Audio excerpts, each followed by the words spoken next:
त्या दिवशी मीरा रोडला एका हिंदूला मारलं. नंतर आता पण मी कुठला तरी ते माजी खासदार राजन विचारेंचा एक व्हिडिओ पाहिलं, तिथे पण एका हिंदूला मारलेला आहे. एवढा ढुंगणात ताकद आहे ना, जाऊन मोहम्मद अली रोड आणि नल बाजार, भेंडी बाजार मध्ये एका कोणाला तरी दाढी आणि गोल टोपीवाल्याला कानफडीत फडवा ना. ढुंगणात ताकद आहे ना तुमच्या. ते काय मराठी, शुद्ध मराठी बोलतात की काय?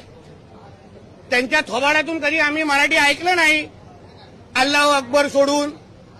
मग तिथे का नाही त्यांचे थोबाड फोडायची हिंमत करत? तिथे का नाही एका फेरीवाल्याला पकडत? आमच्या कुठल्याही हिंदूला अशा पद्धतीने कोण मारत असेल तर आमचं सरकार नक्की कारवाई करणार. हे हिंदूंनी बसवलेलं सरकार आहे, हिंदुत्वादी विचाराचं सरकार आहे.